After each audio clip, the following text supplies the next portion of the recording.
జీవవాక్యము అనుదినము నడిపించు జీవవాక్యము బాధలలో బ్రతికించు జీవవాక్యము చీకటిలో వెలిగించు జీవవాక్యము ఆపదలో ఆదరించు జీవవాక్యం ఆపదలో ఆదరించు జీవవాక్యము జీవవాక్యము జీవవాక్యము జీవవాక్యము జీవవాక్యం. దేవుని నామానికి మహిమ కలుగును గాక. క్రీస్తునందు ప్రేమైన దేవుని బిడ్డలారా, ఈ దినము అక్టోబర్ 11వ తేదీ లేఖన భాగము కొలసీలకు రాసిన పత్రిక 3వ అధ్యాయములో నుండి దేవుని యొక్క వాగ్దానము 15వ వచనము, క్రీస్తు అనుగ్రహించు సమాధానము. మానవుడు అనేకమైన సమస్యలతో బాధపడుతున్నాడు, ప్రయాసపడుతున్నాడు. ప్రయాసపడి భారం మోసుకుంటున్న సమస్త జనులారా, నా యొద్దకు రండి, నేను మీకు విశ్రాంతి కలుగ చేసేదను. అవును, శాంతి సమాధానము దేవుడి దగ్గర ఉంటుంది. అయితే మానవులు ఈ యొక్క సమాధానం కొరకు ఏ విషయంలో అయినా సరే దిగులు చెందుతూ ఉంటారు. ఫిలిప్పీలు రాసిన పత్రిక 4వ అధ్యాయము 6-7 వచనాలలో, దేని గూర్చి చింతింపకూడదు గాని ప్రతి విషయములో ప్రార్థన విజ్ఞాపనల చేత కృతజ్ఞతాపూర్వకంగా మీ విన్నపములు దేవునికి తెలియచేయుడి అని వాక్యము సెలవిస్తుంది. అప్పుడు సమస్త జ్ఞానానికి మించిన దేవుని యొక్క సమాధానము మీ తలంపులకు మీ హృదయమునకు కావిలి ఉండును. అవునండి, మనము దేవుని సన్నిధిలో మనం 3 పనులు చేయాలి. ఒకటి ప్రార్థన.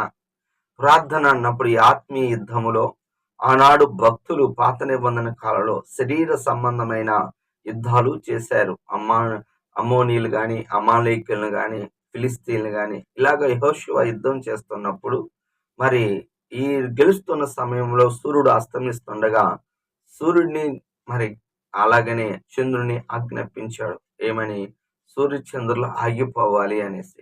తన ప్రార్థన ఆలకించిన దేవుడు సూర్యచంద్రులను ఆపాడు. అవును, నిజమైన భక్తుడు నిజంగా మార్పెట్టు వారికి వాళ్ళకు సమీపంగా ఉండే దేవుడు. యెహోషువ యొక్క ప్రార్థన ఆలకించి మరి సూర్యచంద్రులను ఆపిన దేవుడు నీకు కూడా సహాయం చేస్తాడు. అలాగనే విజ్ఞాపన. అన్న విజ్ఞాపన చేస్తూ దేవుని సన్నిధికి వచ్చినప్పుడు దేవుడు ఆమెను దర్శించి మరి మగబిడ్డను ఇచ్చాడు. విజ్ఞాపన అంటే మరి ఎక్కువ సమయం ఇతరుల కొరకు చేయటము, అలాగనే తన విషయమై విజ్ఞాపన చేయటము. ఆ విజ్ఞాపన అనేది చాలా ప్రాముఖ్యమైనది. విజ్ఞాపన ద్వారా గొప్ప కార్యాలు సాధించగలం. యేసు ప్రభువారు కూడా ఇప్పుడు మన కొరకు విజ్ఞాపన చేస్తున్నాడు. ఆయన విజ్ఞాపన కర్త.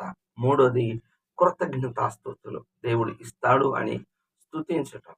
పౌలు శీలలు ఆనాడు మరి చెరసాల్లో ఉన్నప్పుడు వారి పాటల ద్వారా ప్రార్థన ద్వారా దేవుని స్తుతించారు. అక్కడ చెరసాల యొక్క పునాదులు అదిరినాయి, అందరు బంధకాలు ఊడిపోయాయి. అవును, ఎరుకో గోడలను కూల్చింది కూడా స్తుతి ద్వారానే. ఈ 3 పనుల ద్వారా నీ హృదయంలో, నీ అంతరంగములో, నీ జీవితంలో సమాధానం అనేది నువ్వు పొందుకోవచ్చు. ఒప్పుకోవలసిన పాపాన్ని మనం చూసినట్లయితే 5వ వచనము, విగ్రహారాధనైన ధనాపేక్ష. ధనం అవసరము, అయితే ధనాపేక్ష, the love of money is the all kinds of evil. అంటే సమస్తమైన కీడులకు మూలం. దాన్ని ఆశించి విశ్వాసము నుండి తొలగిపోయి తమ్మును తామే పొడుచుకొని చనిపోయారు. ఇస్కరియోతు యూదా ధనాన్ని ఆశ్రయించాడు, దొంగలించుతూనే ఉన్నాడు. యోహాను 12:6లో ఎప్పుడు దొంగతనం మీదే ఆలోచన ఉంది, కానీ దేవుడి మీద లేదు. అందుకే చివరికి ఉరి పెట్టుకొని చనిపోయాడు. గెహాజీ కూడా ఏమయ్యాడు అంటే మరి ఎలీషా దగ్గర ఉన్నాడు. సమయం సందర్భం వచ్చినప్పుడు నయమాను దగ్గర ఉన్న వెండి బంగారాలు ఆశించాడు. సేవకుడు మరి ఆశించలేదు, కానీ సేవకుడిగా అంటే ఆ సేవ చేస్తున్న వ్యక్తి, ఒక సర్వెంట్గా, ఒక హెల్పర్గా, సహకారుగా ఉంటున్న గెహాజీ ఆశించి కుష్ఠరోగాన్ని తెచ్చుకున్నాడు. ఇది సమయము కాదు, దేవుడుని సంపాదించుకోవటం ప్రాముఖ్యమైంది.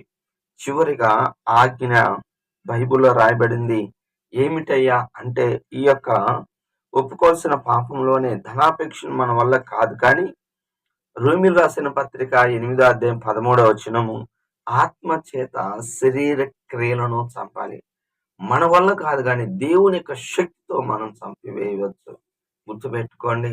ఆజ్ఞ 17వ వచనము, మరి మీరేమి చేసినను తండ్రి ద్వారా కృతజ్ఞతాస్తుతులు చెల్లించండి. నువ్వేం చేస్తున్నా గాని దేవుణ్ణి స్తుతించు, అది అభివృద్ధి అవుతుంది. యోహాను సువార్త 6వ అధ్యాయంలో మరి ప్రజలందరికీ భోజనం పెట్టమని చెప్పిన దేవుడు, మీరే పెట్టండి అన్నప్పుడు, ప్రభా ఇక్కడ ఒక చిన్నవాని దగ్గర 5 రొట్లు 2 చేపలని, వాటిని తీసుకొని రండి అని చెప్పినప్పుడు తీసుకొని వచ్చి ప్రభు చేతిలో పెట్టినప్పుడు ఆకాశం వైపు ఎత్తి కృతజ్ఞతాస్తుతులు చెల్లించి ఆశీర్వదించి 5,000 మందికి పురుషులకి రొట్టెలు తిన్నంత వరకు తృప్తిగా తిన్నారు. ఇంకా స్త్రీలు పిల్లలు దాదాపు 20,000 మంది దాకా ఉండొచ్చు అనే ఒక అంచనా. కాబట్టి కృతజ్ఞతాస్తుతులు చెల్లిస్తే ఆయుష్ ఆరోగ్యమును అలాగనే అభివృద్ధి కూడా అవుతుంది. ఈ విధంగా ఎల్లప్పుడూ దేవుని స్తుతిస్తూ స్తుతియాగం చేయబోడు నన్ను మహింపరచువాడు. కీర్తన 22:3లో దేవుని ఎల్లప్పుడు ఇజ్రాయేల్ చేయు స్తోత్రం మీద ఆశ్రుడై ఉంటాడని వాక్యం సెలవిస్తుంది. ఈ విధంగా మనం ఏది కూడా మంచి జ్ఞానంతో, తెలివితో, తెలివి కూడా ప్రేమతో కృతజ్ఞతాస్తుతులు చెల్లిస్తూ ఆయన నామాన్ని మహింపరచుదుము గాక. ఆమేన్. కళ్ళు మూసుకోండి, ప్రార్థన చేసుకుందాం. ప్రభువా నీ వందనాలు. ఈ ఉదయ కాలంలో నీ కృపలో, నీ దయలో నాయనా నీ మాటలు వినే భాగ్యాన్ని మాకిచ్చావు. నీ వందనములు, స్తోత్రములు, స్తోత్రములు నాయనా. పరిశుద్ధాత్మ దేవుడా నీకే వందనాలు. అయ్యా, నువ్వు సమస్యలో ఉన్న వారికి సమాధానం ఇచ్చే దేవుడి.